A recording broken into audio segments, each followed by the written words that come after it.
10 upon 4 करो division, 10 upon 4, 4 2 जा 8, 2 बचे पॉइंट, 4 5 जा 20। चलो 2.5 लोकेट करना आसान है, हम कर सकते हैं, तो इसका मतलब होगा 2.5। एक वैल्यू मेरे हाथ में आ गई ए, जब x की वैल्यू 1 पुट की मैंने तो y की वैल्यू कितनी आ गई 2.5। एक वैल्यू आ गई ए की, हमें 4 पॉइंट चाहिए, ए की वैल्यू कितनी आ गई 1, 2.5। इसको हम ग्राफ पे दिखा सकते हैं। चलो अब मैंने क्या किया, x इक्वल टू -1 पुट किया, 0 -1 1 2 -2 ऐसे स्टेप बाय स्टेप करते जाओ। तो y क्या आने वाला है, y equal to 3 into -1 -3 plus 7 upon 4। तो y इक्वल टू 7 में से 3 गए 4 अपॉन 4, कितना होता है 1, अरे 1। अब दूसरी वैल्यू आ गई b की, b के कोऑर्डिनेट क्या आ गए, x equal to -1 y equal to 1। चलो और आसान, b इक्वल टू b के कोऑर्डिनेट -1 1। चलो अब x इक्वल टू मैंने 2 कंसिडर किया, x इक्वल टू मैंने कंसिडर किया, तो y इक्वल टू 3 2 जा 6 प्लस 7 अपॉन 4। तो y equal to 6 and 6 12 plus 1 13 upon 4।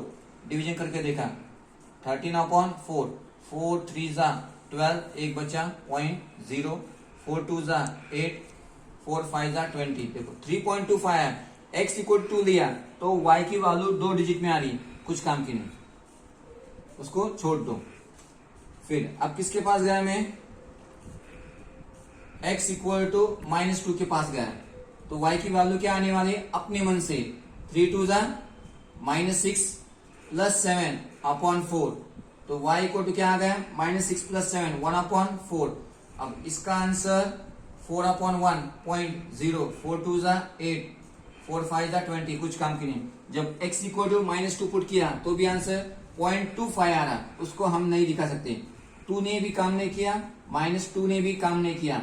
चलो अब मैं x इक्वल टू 3 के पास गया, x इक्वल टू 3 के पास गया, तो y इक्वल टू 3 3 जा 9, 9 plus 7 upon 4, y equal to 9 plus 7 16 upon 4 का मतलब होता है 4। अरे वाह, आया ए बी सी पॉइंट आया, उसके कोऑर्डिनेट 3 4। चलो तीसरा पॉइंट आ गया, उसके कोऑर्डिनेट 3 4।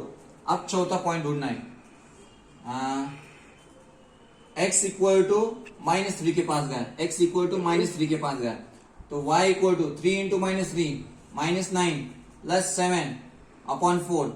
9 में से 7 गए, -2 अपॉन 4 मतलब -1 अपॉन 2 मतलब -0.5। हाँ, -0.5 को मैं लोकेट कर सकता हूँ, डी पॉइंट मेरे हाथ में आ गया। जब x इक्वल टू मैंने -3 पुट किया तो y की वैल्यू आ गई -0.5। चलो 4 पॉइंट हो गए, स्टॉप करो। x equal to -3 D, y equal to -0.5, ये 4 पॉइंट आ गए। बस किसके आ गए, इसके आ गए। अब और एक बाकी, चलो दूसरा equation, 5x - 2y equal to 0। तो मैंने लिख दिया 5x इक्वल टू 2y, इसका मतलब हो गया 5/2x इक्वल टू y। चलो y की वैल्यू आ गई, y कितना आ गया 5/2 इंटू x। चलो अब मैंने क्या किया, पुट x इक्वल टू 0, तो y की वैल्यू क्या आ गई, यहाँ पे 0 पुट किया, y की वैल्यू क्या आ गई 0 इंटू एनीथिंग 0। चलो एक पॉइंट मिल गया p, समझो p के कोऑर्डिनेट क्या आ गए 0 0। अच्छी बात है, दोनों हम दिखा सकते, ओरिजिन से जाता है। चलो ठीक है, अब मैंने क्या किया, x इक्वल टू 1 पुट किया, तो y इक्वल टू कितना आया 5/2। 5/2 का मतलब होता है 2 2 जा 4, 1 बचा, 2 5 जा 10। अरे वाह, इसको भी हम लोकेट कर सकते हैं 2.5। तो दूसरा पॉइंट क्यों, कोऑर्डिनेट 1 2.5। चलो अब तीसरा पॉइंट, x इक्वल टू मैंने -1 लिया, x इक्वल टू मैंने -1 लिया, तो y equal to -5/2, y equal to जैसे कि -2.5। इसको भी हम दिखा सकते हैं, r पॉइंट आया, उसके कोऑर्डिनेट क्या है -1 -2.5। अब आखिरी का पॉइंट, x इक्वल टू मैंने 2 कंसिडर किया, तो y की वैल्यू क्या आ गई 5/2 into 2, 2 cut, y equal to 5। इसको भी मैं दिखा सकता हूँ, पी क्यू आर एक एस पॉइंट आ रहा है, उसके कोऑर्डिनेट 2 5। अब जो इक्वेशन है इसके भी मेरे को 4 कोऑर्डिनेट्स मिल गए। एक कोऑर्डिनेट, एक पॉइंट पी, उसके कोऑर्डिनेट 0 0, क्यू के कोऑर्डिनेट 1 2.5, आर के कोऑर्डिनेट -1 -2.5 और एस के कोऑर्डिनेट 2 5 आ गए 4। बस अब ये 4 पॉइंट्स हमें लोकेट करने, कहां पे, ग्राफ पे। चलो, let us assume that this is the graph paper. Actually I know that it's a board. Let us assume it's a graph paper. उस ग्राफ पेपर पे आपने standing line, Y axis, horizontal line, X axis दोनों draw किए, points दिए, नाम दिए। चलो ठीक है, पहला जो इक्वेशन है इसके पॉइंट हम लोकेट करने की कोशिश करते हैं। अब देखो यहाँ पे बिना लाइन ड्रॉ किए बिना मैं बोल देता है इसका सोल्यूशन क्या है। 1 2.5 1 2.5 दोनों में सेम एक सोल्यूशन आ गया। जो कॉमन सोल्यूशन होता है कोऑर्डिनेट्स, ए के कोऑर्डिनेट और क्यू के कोऑर्डिनेट 1 2.5 1 2.5 वही उसका सोल्यूशन होने वाला है। तो कुछ दिमाग लगाते जाओ कभी कभी। चलो, A point 1 2.5 1 x axis, y axis 2.5 पे तो भी यहाँ पे एक पॉइंट। बी पॉइंट 1 -1 -1 1 कहीं तो भी यहाँ पे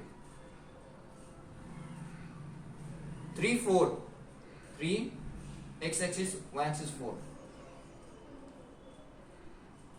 मेरे पास स्केल नहीं तो मैं अनुमान लगा रहा हूं। वैसे आप समझदार बच्चे हो। -3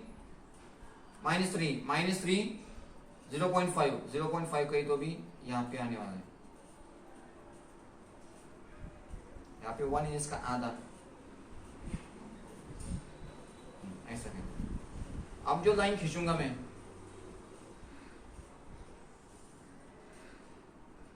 मेरे पास कोई पट्टी नहीं है, ये 4 पॉइंट, चारों पॉइंट में से लाइन गई। अब इस लाइन का इक्वेशन 3x - 4y = -7। अब 0 0 कहीं तो भी यहाँ पे, फिर 1 2.5 1 2.5 ऑलरेडी अपने पास है, फिर -1। अब देखो ABCD, मैं बस ABCD क्यों नहीं लिख रहा, वो बहुत खराब होने वाले, इससे मैंने उसको स्किप किया।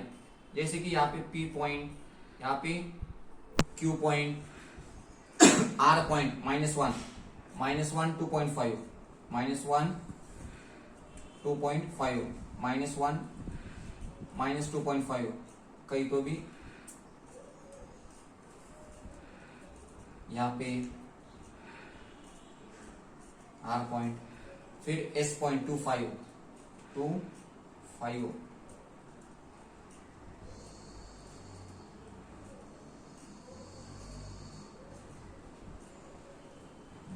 अब 4 पॉइंट 1 2 3 4 एक लाइन ऐसी जाने का, ठीक है।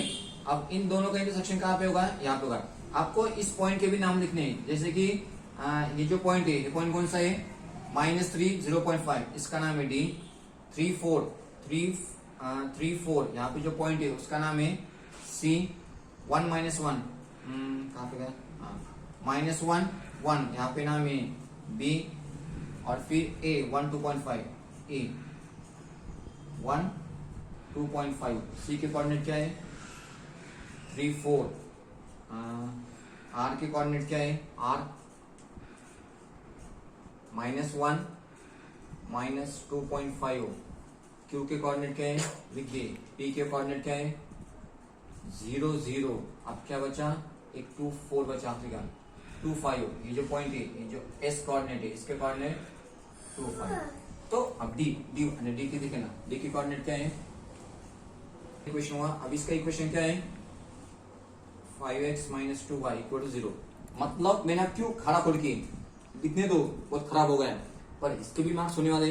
हर एक पॉइंट उसके कोऑर्डिनेट, हर एक पॉइंट उसका कोऑर्डिनेट, इंटरसेक्शन का होगा। अब इसका सॉल्यूशन आया with the help of graph 1 2.5। मेहनत करो, फल की इच्छा मत करो, फल अपने आप मिलता है। हम क्या करते हैं, कर्म करना भूल जाते हो और फल की प्राप्ति उम्मीद रखते हो, बहुत तेजी से उम्मीद रखते हो कि मेरे को फल चाहिए, फल चाहिए, फल कहाँ से मिलने वाला है, पर एक कर्म करो, फल अपने आप मिलने वाला है। ओके, और आज के लिए इतना ही। जय हिंद, जय महाराष्ट्र।